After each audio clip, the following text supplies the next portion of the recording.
तो नमस्कार दोस्तों, द संदीप यादव शो में आपका फिर से स्वागत है। दोस्तों, आज की वीडियो में हम देखेंगे भोज संस्थान धार ने किस प्रकार गरीब असहाय लोगों की मदद लॉकडाउन के वक्त की। जी हाँ दोस्तों, इस कार्य में विशेष सहयोग रहा दीपेंद्र जी शर्मा और उनकी पूरी टीम का।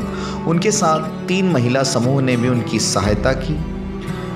इस सहायता में उनसे जुड़े कुछ ऐसे बुजुर्ग जिन्होंने अपनी पेंशन का पैसा निकालकर गरीब असहाय लोगों को रोटी देने के लिए, उन्हें मदद करने के लिए वो पैसा दिया। दीपेंद्र जी शर्मा और उनकी पूरी टीम ने शहरों के अलावा गांव-गांव जाकर, कुछ ऐसे घरों में जाकर, कुछ ऐसी बस्ती में जाकर उन लोगों की मदद की जहां तक पहुंचना कोरोना के समय बहुत ही मुश्किल था। लॉकडाउन के वक्त जहां खाद्यान्न की कमी थी, वहीं कुछ लोगों को खाने के लिए एक वक्त की रोटी तक नहीं मिल रही थी। ऐसे में दीपेंद्र जी शर्मा और उनकी पूरी टीम ने गरीबों के लिए जो मदद की है वह वाकई में काबिल तारीफ़ है। तो आज की वीडियो में हम दीपेंद्र जी शर्मा से जानेंगे कि किस प्रकार उन्होंने उन लोगों की सहायता की। तो नमस्कार दोस्तों, हमारे साथ है आदरणीय दीपेंद्र जी शर्मा जी। सर, बहुत बहुत स्वागत है आपका द संदीप यादव शो में। सर नमस्ते सर, सबसे पहले हम ये जानना चाह रहे हैं कि इस कार्यक्रम की शुरुआत कैसे हुई, किस प्रकार से आपको पता चला कि गरीबों की हमें सहायता करना चाहिए। सर, भोज शोध संस्थान पिछले 10 वर्षों से समाज के क्षेत्र में सक्रिय है। जी।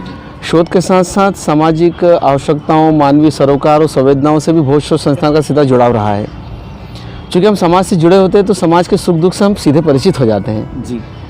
कोरोना का जब संकट आया, लॉकडाउन लगा, तो निश्चित रूप से सारी गतिविधियां ठप सी हो गई थी। और सबसे बड़ा रहा कि जो समाज का कमज़ोर वर्ग है, जो अशक्त लोग हैं, जो महिलाएं हैं, बच्चे हैं, उनके सामने रोजी रोटी का संकट भी आया। बच्चों को खाने पीने की चीज़ों का संकट भी सामना करना पड़ा। तो जब हम जिन बस्तियों में हमारे सेवा कार्य चलते थे, उन बस्तियों में हमारा चूँकि सीधा संपर्क था, तो पता लगा कि किसी के घर में अनाज खत्म हो रहा है, किसी के घर में दवाइयाँ खत्म हो रही है, किसी के यहाँ परिवार में रोजगार का संकट आया है।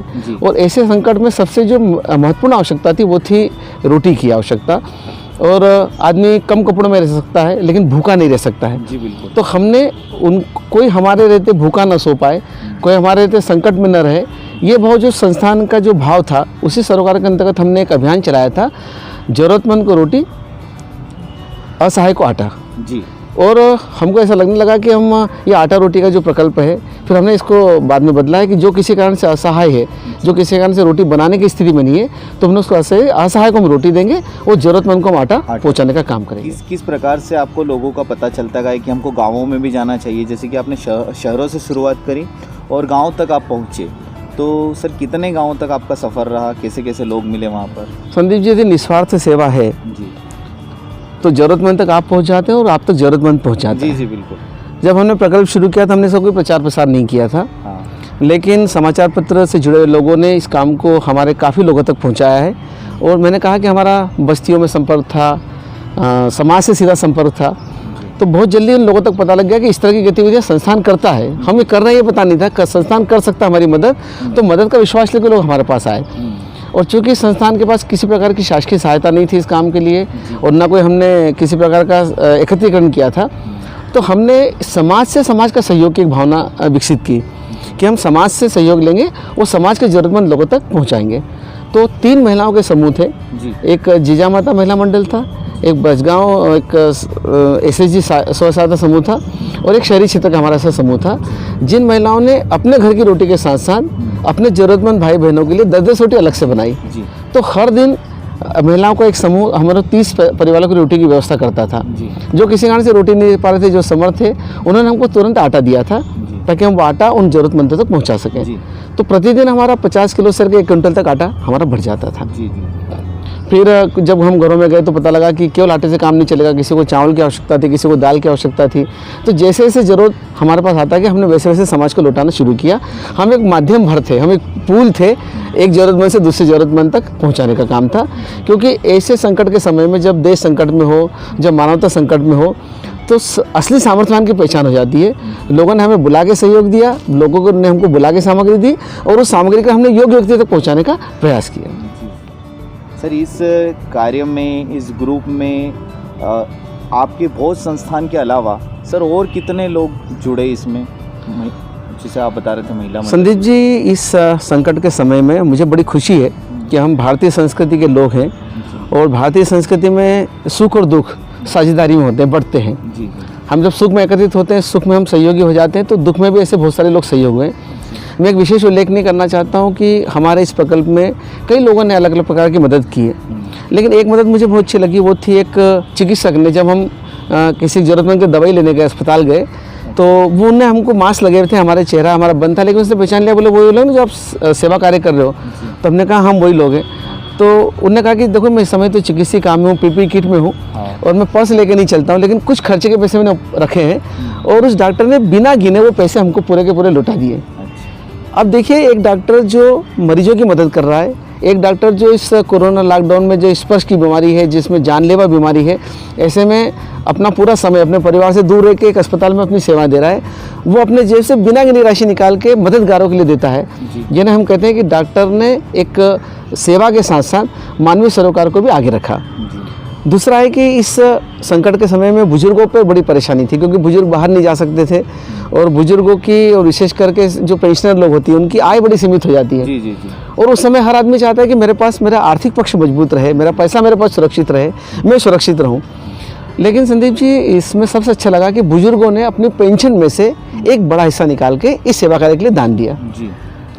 तो हमको ऐसा लगा कि जो बुजुर्ग, हम जिनको कहते हैं कि अब बुजुर्गों से हमको ज़्यादा उम्मीद नहीं रहती है, लेकिन इस सेवा कार्य में, इस संकट के समय में बुजुर्गों ने ऐसा काम किया जैसे सैनिक सीमा पर रहकर करता है, जैसे एक प्रशासनिक अधिकारी अपने कार्यालय में करता है, जैसा युवा अपनी शक्ति के साथ करता है, ऐसा बुजुर्गों ने अपनी सीमित आर्थिक सामर्थ्य से समाज को सहयोग दिया। और सबसे बड़ी बात है कि ये लॉकडाउन जैसे संकट के समय में मैंने कहा ना कि इसमें हमारी परीक्षा थी, समाज के अच्छे संवेदनशील लोगों की परीक्षा थी। संकट तो सबके लिए था, लेकिन संकट में हम कोरोना वायरस बनकर इस संकट को कैसे दूर कर सकते हैं, संकट का सामना करने में समाज के ज़रूरतमंद की कैसे मदद कर सकते हैं, या जो व्यक्ति अच्छी जगह अपना दान देना चाहता है, सहयोग देना चाहता है, उसके बीच में माध्यम भर बने। हमारी भूमिका बहुत बड़ी नहीं थी।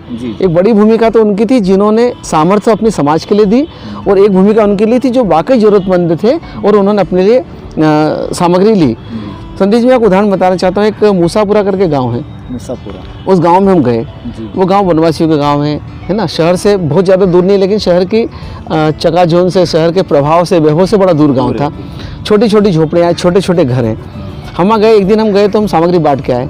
हम 3 दिन के बाद फिर दूसरी बार जब गए वहाँ पे, हम कोशिश करते हैं कि 3 दिन में हमारी सामग्री 2 या 3 दिन के लिए चल जाती थी। हम 3 दिन बाद फिर जाते हैं। जब हम एक जगह गए थे, एक वृद्ध ने, जिसको हम पहले देखा था, उसने कहा कि चलो अम्मा जी सामग्री लेके आप ले लो। तो उस महिला ने कहा कि नहीं, मेरे पास तो सामग्री है जी, मुझे मत दो, लेकिन मेरे हिस्से की सामग्री एक और महिला है, वो आप उसको दे दो, उसको ज़्यादा ज़रूरत है। पता लगा कि उनके आपस में बोलचाल बंद थी, इसने उसका आवाज़ दे के नहीं बुलाया, लेकिन हम उस महिला के पास गए और उस महिला से जिसकी बोलचाल बंद है, लेकिन संकट के समय में उसने आपसी विद्वेष के स्थान पर सरोकार दिया, सामाजिक कार्य को महत्व दिया और उसका घर का चूल्हा चलता है, इसकी चिंता की है। बिल्कुल। तो ये हमारे देश की सबसे बड़ी ताकत है कि संकट में हम सारे बैर भुलाकर, सारे कटुता भुलाकर, सारे अपने ओहदा भुलाकर हम अपने अपने काम करते हैं। तो और चूँकि बीमारी बहुत खतरनाक थी, तो ऐसे बीमारियों के संकट के समय में हमारी महिलाओं ने, हमारे संस्थान के कार्यकर्ताओं ने अपनी चिंता किए बिना समाज की चिंता की है, जो कि हमारी इस बड़ी आवश्यकता है, संदेश देने की आवश्यकता है कि संकट में कोई भी व्यक्ति अकेला नहीं है, संकट में हम सब साथ में हैं। जी। और आपने बहुत सारी हमको जानकारी दे दी है, और हम हमारे शो के माध्यम से ये कोशिश करेंगे कि आपकी बात उन सब तक जाए जो लोगों की मदद करना चाहते हैं, जो लोगों को आगे बढ़ाना चाहते हैं, ऐसे संकट के समय में उनकी मदद करना चाहते हैं। इस वीडियो को देखने के बाद कहीं ना कहीं उनके मन में ये ख्याल ज़रूर आएगा कि हम सबको ऐसी मुसीबत के वक्त में, ऐसे वक्त में हम सबको एक हो जाना चाहिए और हमेशा एक दूसरे की सहायता करते रहना चाहिए। सर, आपने भोज संस्थान से जुड़ी हमको बहुत सारी जानकारी दी।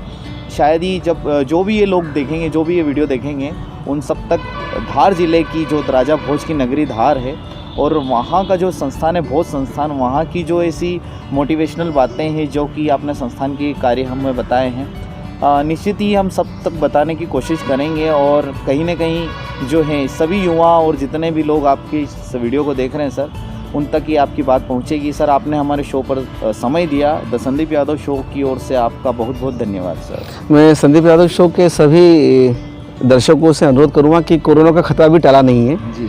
आप मास्क का उपयोग करें, सामूहिक दूरी बना के रखें और बिना वजह घर से बाहर ना निकलें, ताकि हम सब सुरक्षित रहें, क्योंकि हम देश के जिम्मेदार नागरिक हैं और देश को हमारी आवश्यकता है। जी। यदि हमको जान का जोखिम लेना हो तो हम सीमाओं पर जाएं, देश की रक्षा करें।